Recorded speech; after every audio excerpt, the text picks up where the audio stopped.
नमस्कार साथियों, स्वागत है आपका एक बार फिर हमारे इस यूट्यूब चैनल में। जैसा कि हम देख रहे हैं कि हम महत्वपूर्ण प्रश्नों को हल कर रहे हैं जिन्हें प्रश्न बैंक के अंदर भी पूछा गया है और जो पिछले कुछ वर्षों में परीक्षा के अंदर भी लगातार आते आ रहे हैं, ऐसे प्रश्नों को हम हल कर रहे हैं। पिछले वीडियो तक हमने जो है प्रश्नावली 3.3 जो कि प्रतिस्थापन विधि से संबंधित है, इसके यहाँ तक के प्रश्न अर्थात प्रश्न क्रमांक 4 तक के प्रश्नों को हमने हल किया था।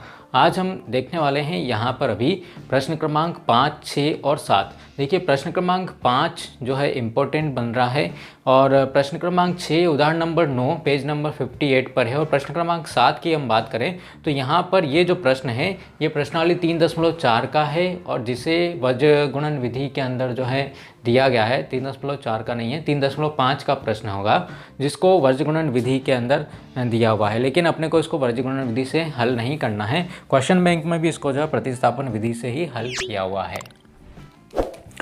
तो यहाँ पर हमारा जो है अगला प्रश्न बनता है, एक क्रिकेट टीम के कोच ने 7 बल्ले और 6 गेंदे रुपए 3,800 में खरीदे और उसके बाद में उसने 3 बल्ले और 5 गेंद 1,750 में खरीदे। तो प्रत्येक बल्ले और प्रत्येक गेंद का मूल्य जो है हमने को ज्ञात करना है। तो जो ज्ञात करना है उसको सबसे पहले हम मानते हैं। तो यहाँ पर अपना जो प्रश्न है यह है क्वेश्चन नंबर 5। मान लिया कि एक बल्ले का मूल्य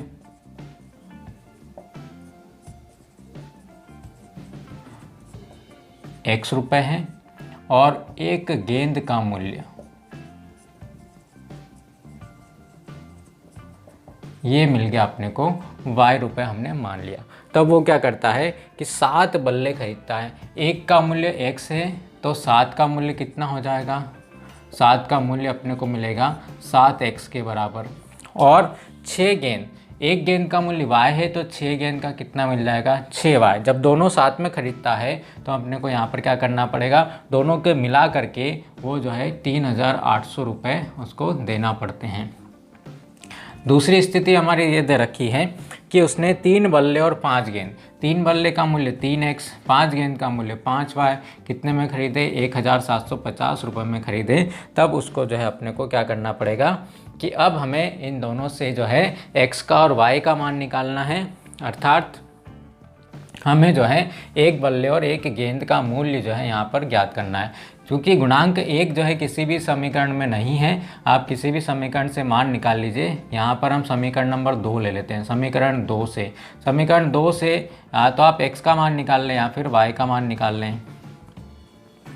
तो यदि हम x का मान निकालेंगे तो इस 5y को उधर भेज देते हैं तो अपने को मिलेगा 3x = 1,750 माइनस 5y और x बराबर अपने को मिल जाएगा 1,750 माइनस 5y और इस 3 को भी उधर लेके चले गए हम तो बटे में मिलेगा 3 अपने को प्राप्त हो जाएगा। ये हो जाएगी हमारी समीकरण नंबर 3, यहाँ पर अपने को मिल जाएगी। ये मान हम कहाँ पर रख दें? क्योंकि हमने समीकरण 2 से मान निकाला, इसका काम खत्म हो गया, तो ये मान अपने को समीकरण 1 में x का मान हम रख देते हैं। तो समीकरण 1 से अपने को मिल जाएगा 7x + 6y बराबर है 3,800 के।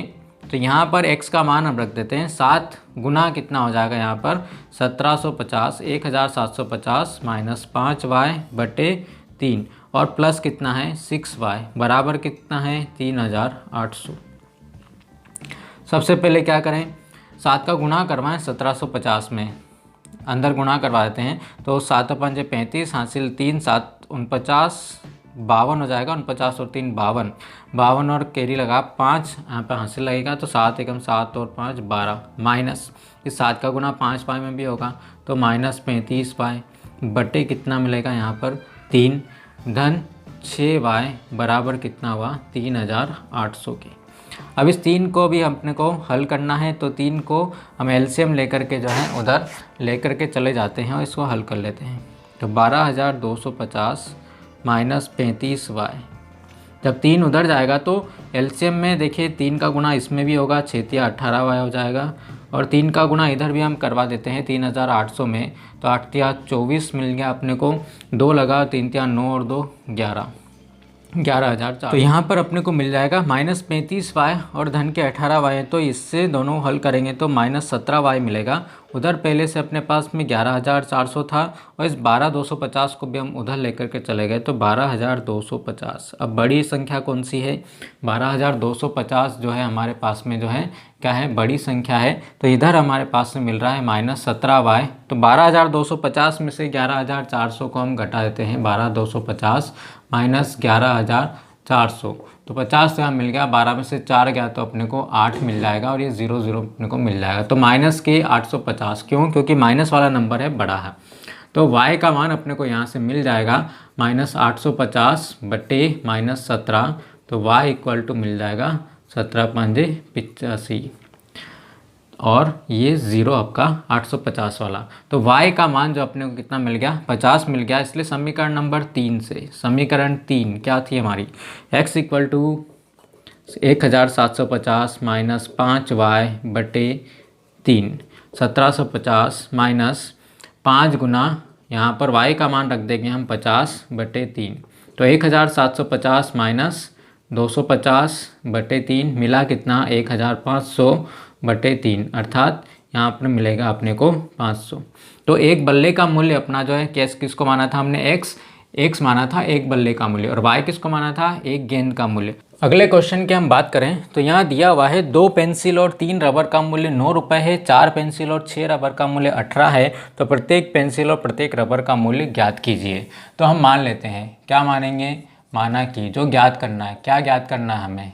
पेंसिल का मूल्य और रबर का मूल्य ज्ञात करना है। तो एक पेंसिल का मूल्य हम मान लेते हैं x रुपये हैं और एक रबर का मूल्य हम मान लेते हैं वो y रुपये हम मान लेते हैं। तो प्रश्नानुसार क्या दिया हुआ है? प्रश्नानुसार सबसे पहले अगर हम लेने जाते हैं, क्या लेने जाते हैं? हम लेते हैं 2 पेंसिल और 3 रबर। 2 पेंसिल, एक पेंसिल का मूल्य x रुपये, तो 2 पेंसिल का 2x हो जाएगा। एक रबर का y है तो 3 रबर का कितना हो जाएगा? 3y हो जाएगा। बराबर हुआ किसके? 9। समीकरण नंबर 1 फिर से हम लेने गए, क्या लेने गए भाई? रबर और पेंसिल लेने हैं हमको। कितने लेने हैं? यहाँ पर देखिए 4 पेंसिल और 6 रबर। 4 पेंसिल, एक पेंसिल का x तो 4 पेंसिल का 4x। 6 रबर, एक रबर y रुपये का आता है तो 6 रबर 6y के आएंगे। बराबर कितना हुआ? 18 हुआ। समीकरण नंबर 2। तो क्या ज्ञात करना आपने को? प्रत्येक रबर और प्रत्येक पेंसिल का मूल्य ज्ञात करना है। कैसे आएंगे? इन दोनों समीकरणों से आएंगे। किसी भी समीकरण से मान निकाल लें आप। समीकरण 1 ले लें, 2x धन 3y बराबर 9। प्रतिस्थापन विधि से हल कर रहे हैं तो किसी भी एक चर का मान निकाल लें। हम y को उधर भेज देते हैं तो x इक्वल टू मिल जाएगा 9 माइनस 3y। यहाँ पर इस 2 को भी उधर ले जाना पड़ेगा तो x इक्वल टू मिलेगा 9 माइनस 3y अपॉन 2। समीकरण नंबर 3।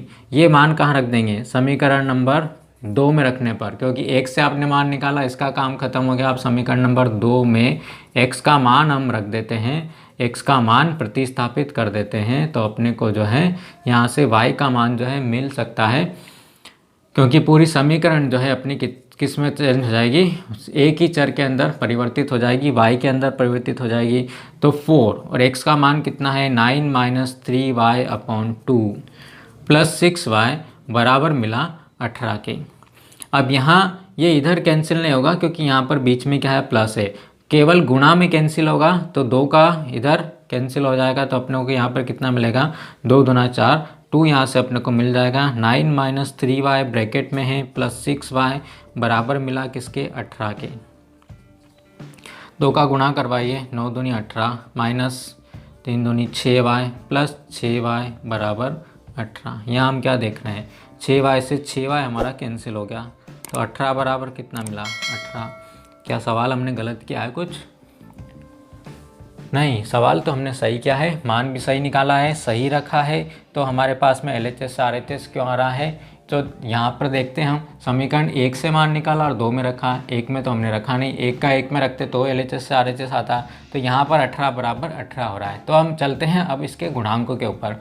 गुणांक देखिए, यहाँ पर कितना है? 2 है, यहाँ पर 4 है, 3 है, 6 है, 9 है, 18 है, अर्थात कितना?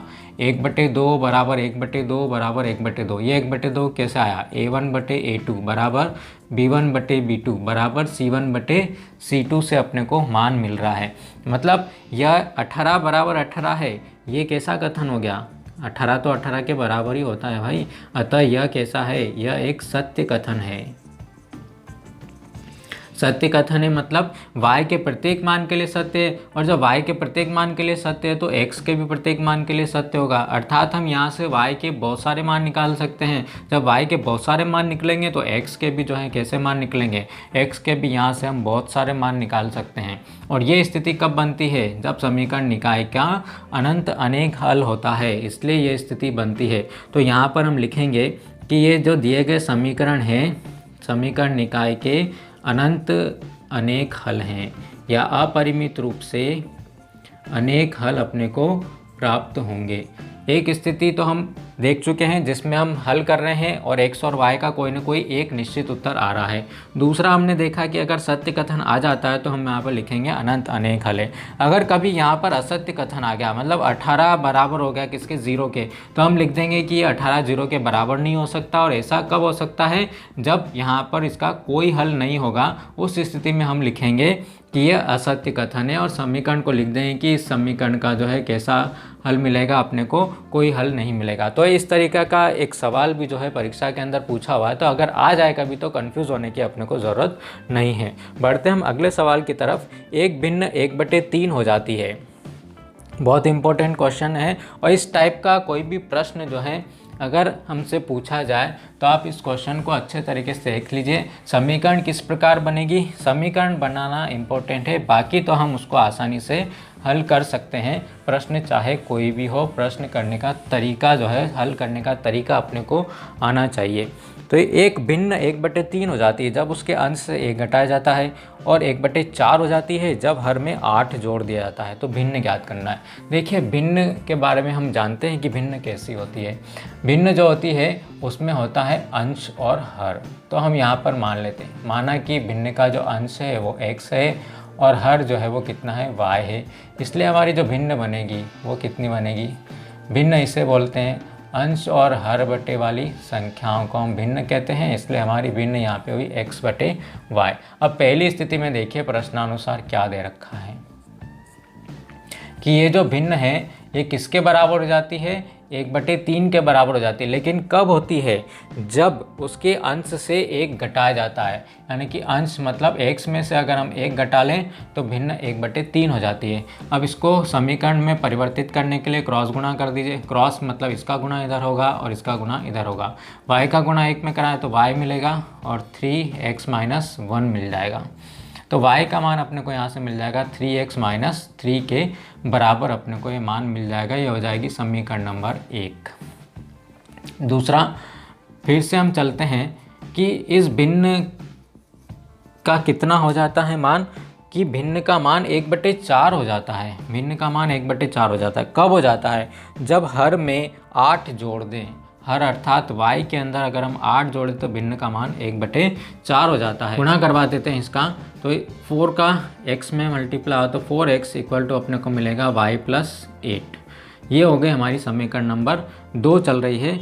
यहाँ पर जो है हम क्या करते हैं, इसमें समीकरण 1 से मान रख देते हैं, क्योंकि समीकरण 1 को हमने सबको एक तरफ ला करके इसीलिए हल नहीं किया था कि यहाँ पर हम सीधे सीधे मान रख दें। किसका मान रख दें? अगर हम यहाँ पर y का मान रख देते हैं 1 से, कितना रखेंगे? 3x - 3 + 8। यहाँ पर हम लिख देंगे समीकरण 1 से हमने मान रखा है। तो ये पूरी समीकरण जो है पूरे एक ही चर के अंदर परिवर्तित हो जाएगी x के अंदर। यहाँ पर -3 और +8 है तो कितना मिल जाएगा? +5 मिल जाएगा। इस 3x को आप इधर लेकर के आइए तो 4x, और इधर आया तो कितना हो गया? -3x बराबर किसके हुआ? 5 के। 4x - 3x, x मिलेगा तो x बराबर अपने को कितना मिल गया?